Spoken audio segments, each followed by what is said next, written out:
Continuing Golden Doves class number 36, we're in page 2 on the bottom. Graffiti, whether pictorial or linguistic, pertains to semiotics. Meaning is recognized and known by convention. Okay, that's important.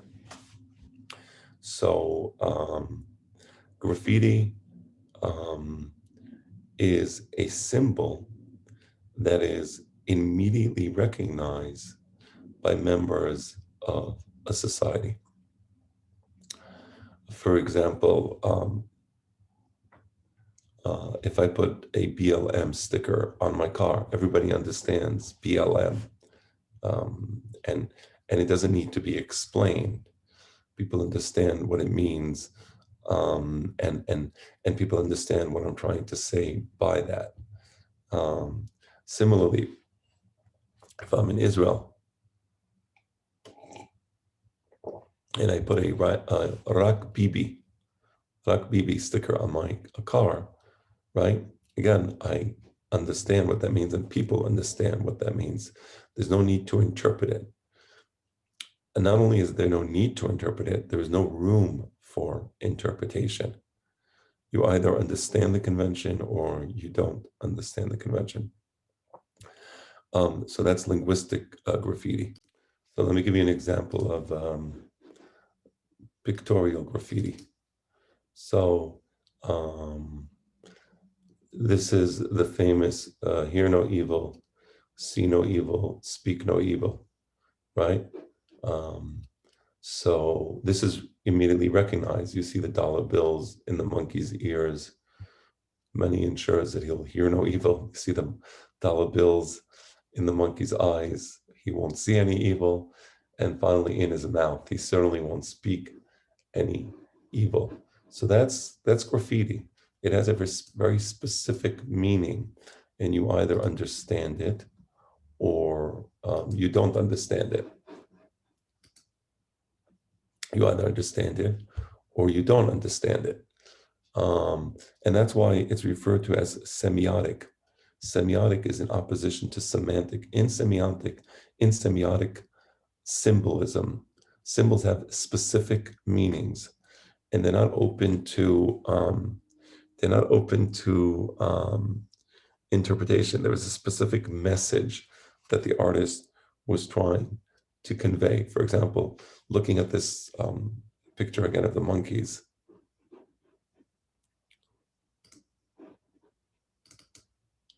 I will say this represents the nobility of the monkey because he's sitting in a cross-legged fashion, similar to many of the Tibetan monks in Tibet, right? So that represents a certain wisdom that the monkey has, right? No, that's not what the graffiti is about, right? And and if the artist heard what I was doing with his graffiti, he would think I'm a fruitcake, right? So that's semiotics. In semiotics, there's a symbol, and the symbol is readily recognizable by members of the society. Another example is back in the post-Civil War days, Yankee go home. That's a graffiti, right? It's understood. We don't like Yankees. We're Southerners. We don't like Yankees, right? So that's different than text. Written text is subject to interpretation. That's semantics. That's different than semiotics. So let's continue with semiotics. I'm reading it again. Graffiti, whether pictorial, as I showed you the picture of the three monkeys, or linguistic, I brought you the example of Black Lives Matter or Yankee Go Home, pertains to semiotics. So in semiotics, it's the types of symbolism where there is a specific meaning. Meaning is recognized and known by convention, right? So it's a conventional thing. So we all understand what Rak Bibi means. Rak Bibi means only Bibi can be the prime minister, or should be the prime minister. Graffiti is unambiguous. There's nothing ambiguous about Rak Bibi, right? Everyone understands what Rak Bibi means. excludes interpretation. You can't interpret rak bibi. Why didn't it say rotzim et bibi, or it's rak bibi? There must be a reason why I use the word rak. No, that's not correct. You do that in a text. You don't do that in graffiti. And it's perceived identically by all who are familiar with it. That the idea of graffiti is that it's a universal symbol. Going back to this picture of the monkeys for a moment. Is this graffiti? I think it is. I think it's graffiti because it's universally recognizable, meaning the difference between this, for example, and an artwork is an artwork, a pictorial artwork, is subject to interpretation. But this is graffiti, and therefore it shouldn't be subject to interpretation. I don't think it is. It's very funny. It has a very specific meaning, right? And that's it. It represents what's recognized conventionally about this picture.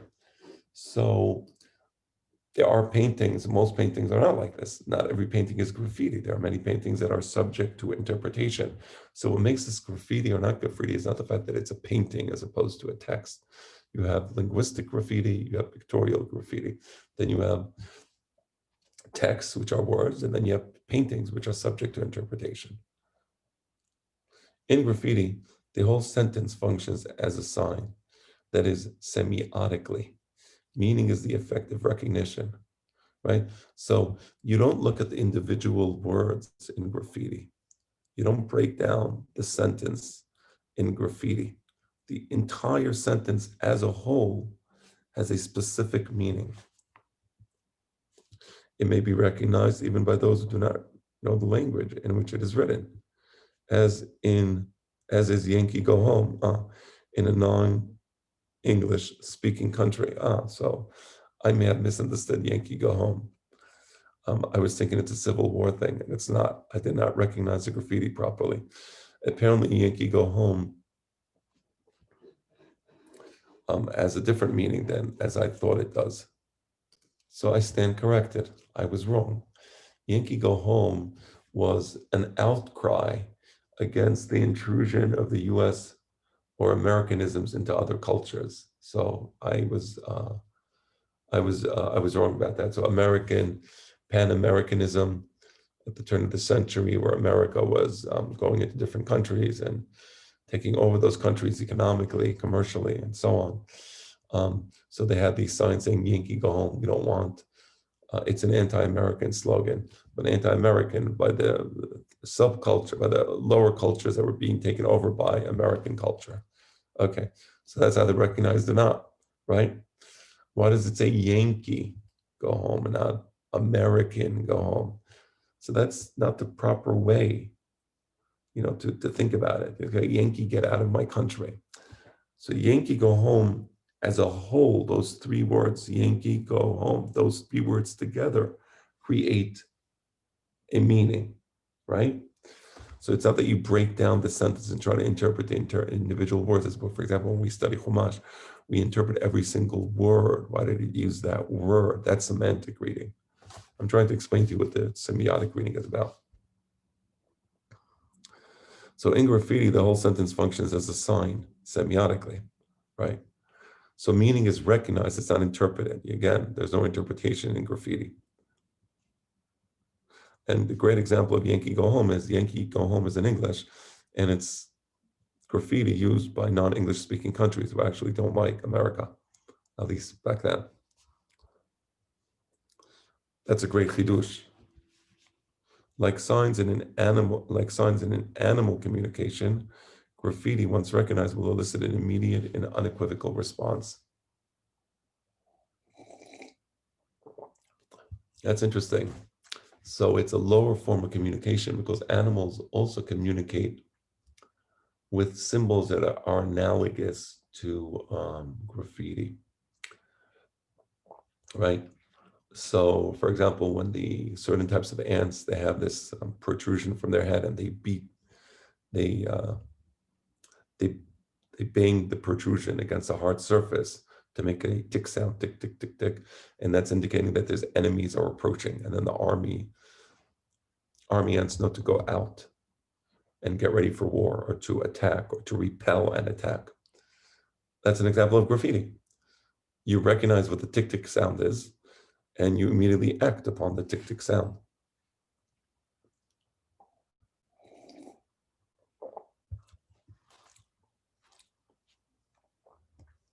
Graffiti includes the slogan, whether political or commercial, which has a pure semiotic function, right?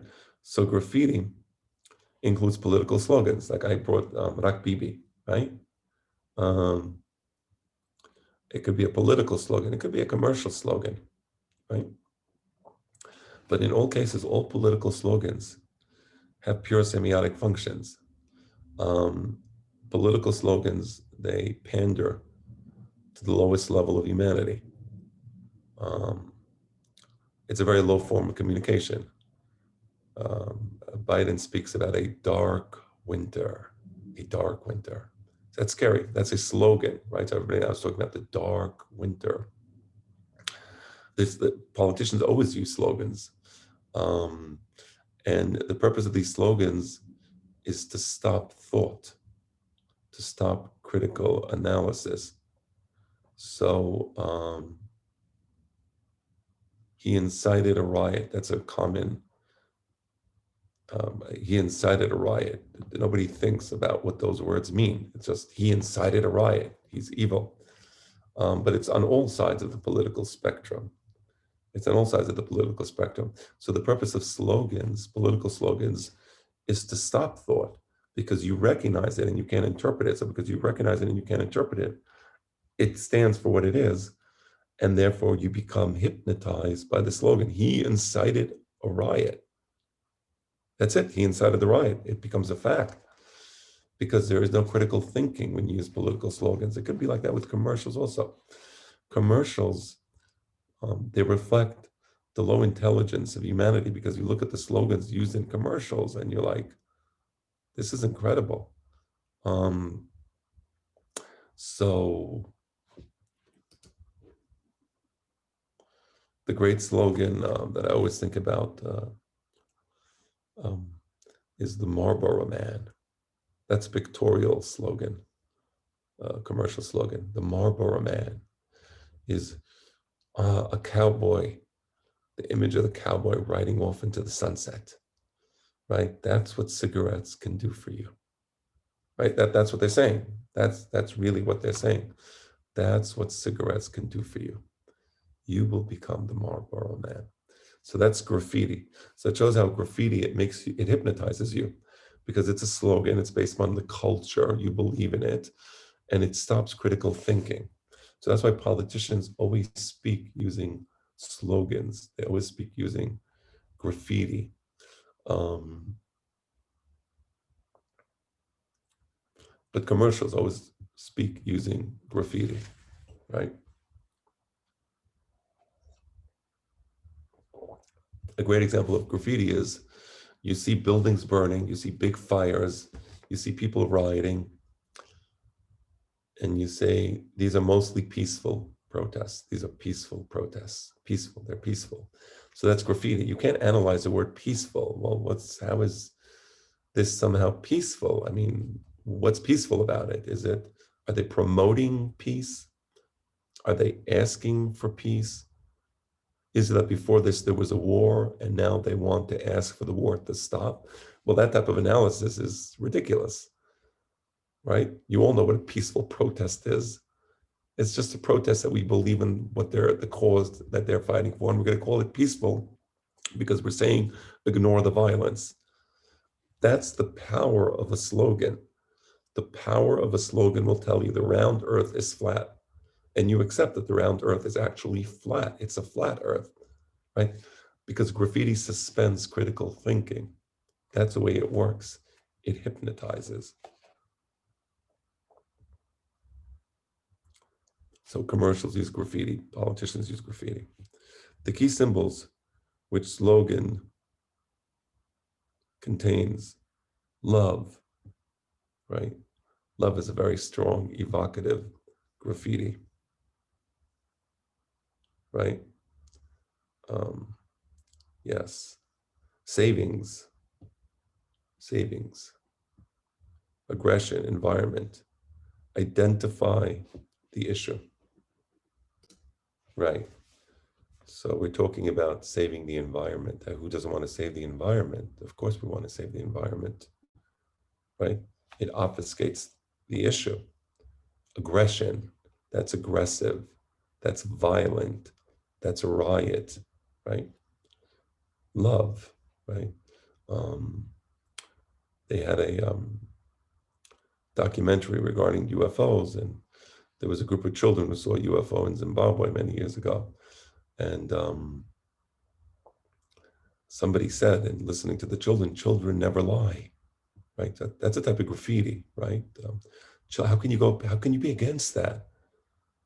How can you be against children never lie, right? That makes you a bad person, right? So that graffiti is accepted. I'm not commenting on whether they did or they did not see a UFO. That's not really the point here at all. I think you all understand that.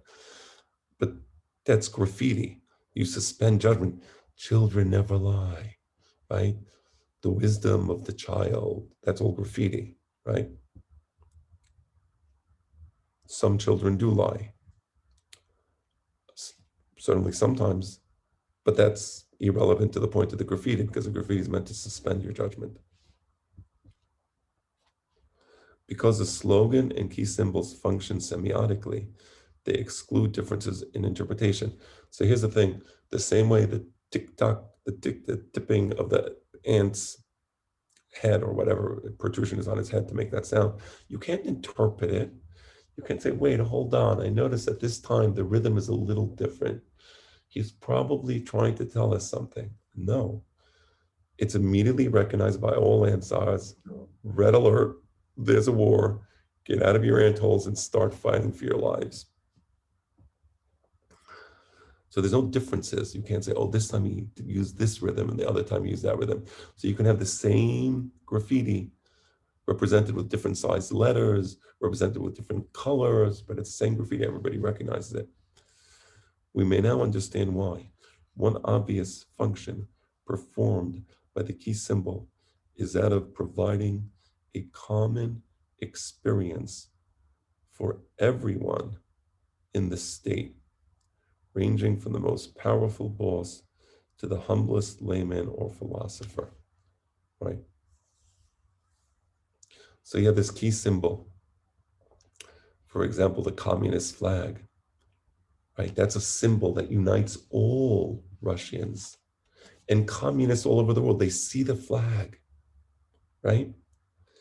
And it is a powerful, evocative feeling. It represents the communist utopia, and people love the flag and all that it stands for. Right? That's the power of a symbol. That's semiotic symbolism, is graffiti. Indeed, one of the few experiences that bind humans together, irrespective of race, region, occupation, party, or religion, is exposure to the same set of key words, right?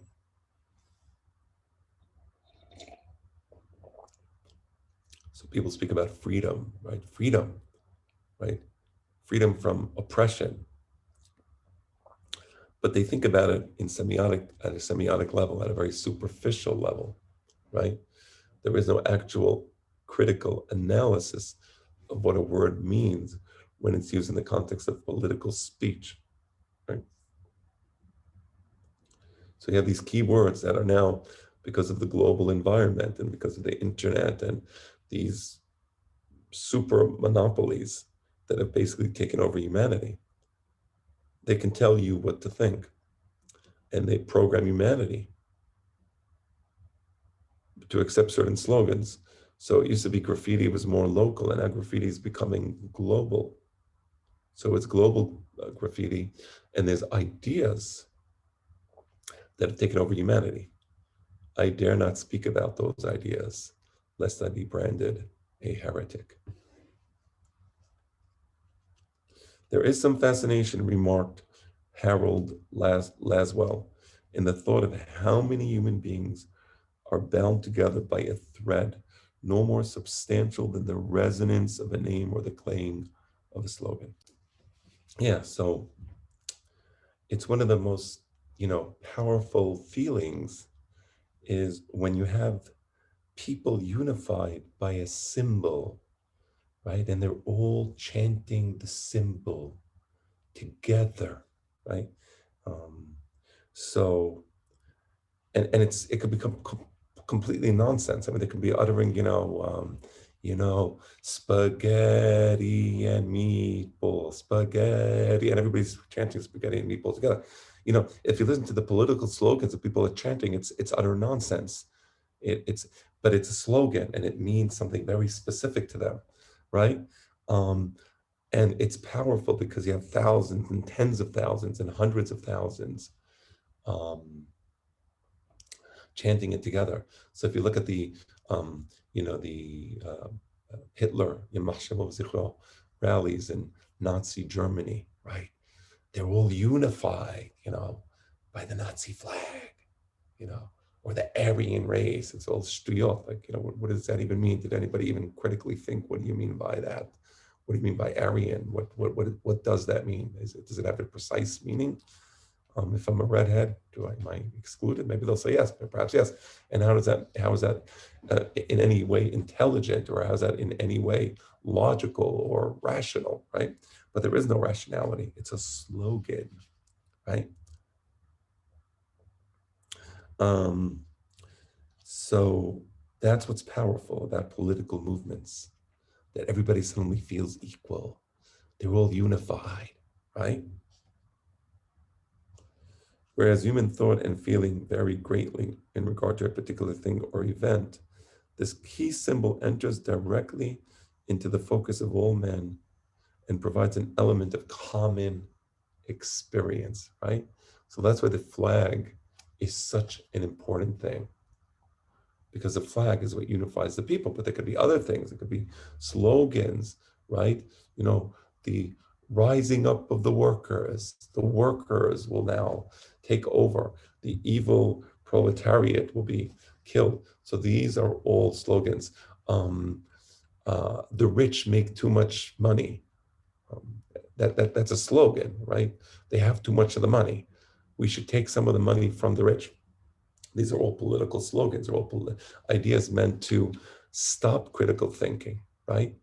Nobody thinks critically. Well, why should a person who's unemployed and doesn't want to work get money from a person who worked all his life to make a business, and and it's his business. It's he worked for it. He built it. He created it. He sweat and he toiled and he took risks, and he went through hell, and now he has this business, and people are against him because he's making money. That was the Russian attitude towards the kulaks, not the gulags, the gulags.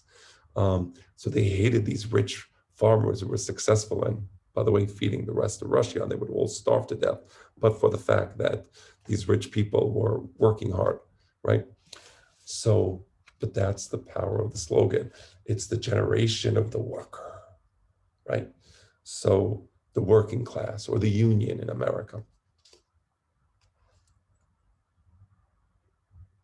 One of the most significant aspects of graffiti is the imposition of what may be properly described as horizontal reading, synchronic reading. It's horizontal reading in the sense that everybody reads it equally. Everybody understands the meaning that the slogan is conveying. This class of reading rejects interpretation and thereby vertical diachronic transmission to a public unwilling or unable to partake in the common experience elicited by the key symbols. So the symbol is for the here and for the now. What does Black Lives Matters mean? So it's a very strong, powerful, unifying slogan, but it's not something that you can transmit onwards to the next generation, because the next generation has a different series of experiences.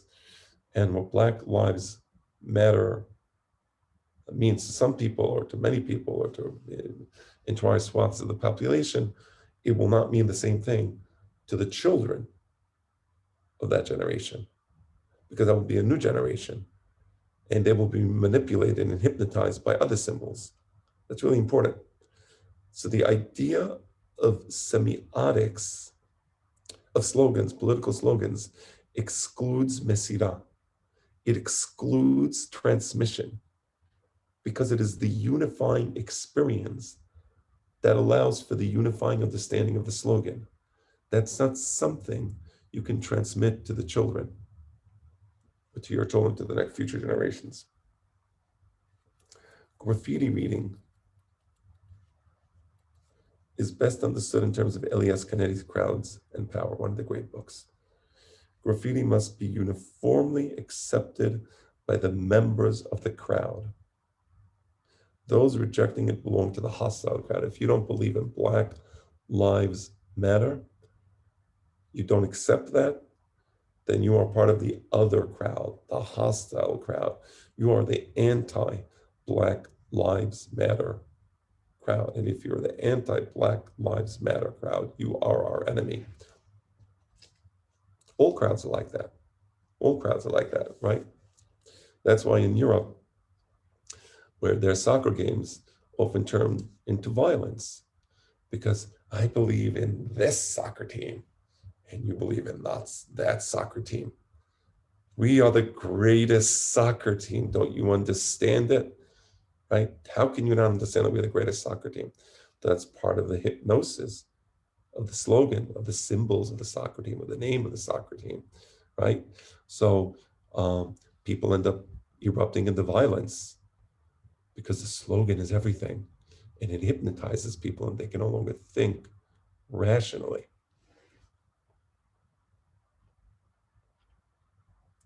The sense of absolute conformity gives rise to the overwhelming feeling of equality present in a crowd. So that's why I like football games. You have what's called the wave, where everybody raises a hand together. I mean, actually it's synchronically, and it's a beautiful experience because we're all unified and we're all doing something together at the same time, having absolutely zero meaning, by the way.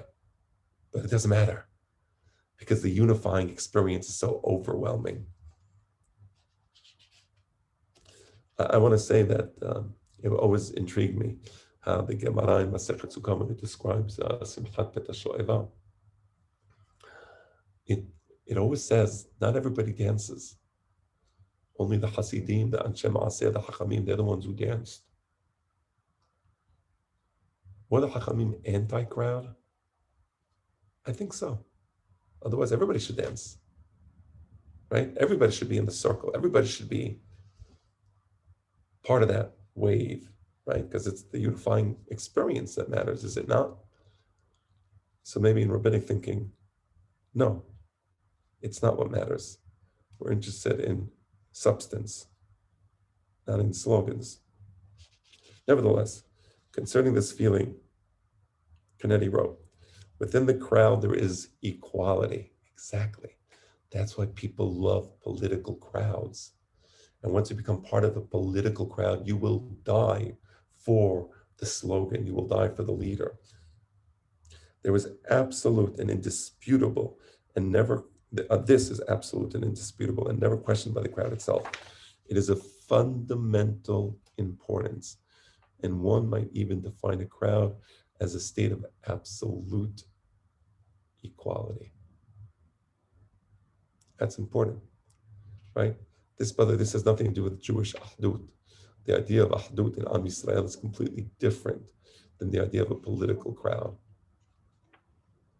A head is a head. An arm is an arm. And differences between individual heads and arms are irrelevant because we're all subsumed by the movement. We're all subsumed by the crowd, and the crowd has a symbol, and we all will understand the symbol together in the same way. It is for the sake of this equality that people become a crowd, and they tend to overlook anything which might detract from it. Critical thinking is suspended. Because if you actually applied critical thinking to understand what the crowd leader is saying, you'll realize that the guy is a jadbe. And if the guy is a jadbe, why would you take him seriously? Well, if that's the case, then this crowd is really a crowd of jadbes. And this feeling of equality that you have cannot be had because you can't relate with them. And you lose it. You lose that feeling, that overwhelming feeling of being subsumed by the crowd. You lose it. And that's terrible. One of the students of Harav Kook, and I love Harav Kook, you know that. I respect all Talmidei Chachamim. But he told me that, it's such an incredible feeling that in the army, we all become equal and we all become one and we all become the same and it doesn't matter anymore. I'm not criticizing that feeling. I'm observing that type of feeling, it probably is useful within the context of an army. I am not an expert in military matters and the psychology of armies, but that's a bit dangerous if applied outside the context of an army. Again, I'm not commenting on whether it is or not dangerous or effective in the context of an army, a platoon. Maybe it is. I can't comment on that. But if you extend it outside the context of the army, which is what this particular Talmid wanted to do, how we all become equal and subsumed by whatever the slogan of the Medina is, that's a bit dangerous. Because it can lead to utter madness, as political movements almost always do. So it is for the sake of this equality that people become a crowd, and they tend to overlook anything which might detract from it. That's why don't use your critical judgment. All demands for justice and all theories of equality ultimately derive their energy from the actual experience of equality, familiar to anyone who has been part of a crowd. So if you've been part of a crowd, you understand this. And when you say no justice, no peace, or whatever slogan, in Israel, you have your slogans, in America, your slogans, everybody has their slogans. And I'm just not familiar with, unfortunately, I know this is coming out as a one-sided, it's not meant to be one-sided. I'm not meaning to exclude one political party or endorse another. I just don't know too many slogans and,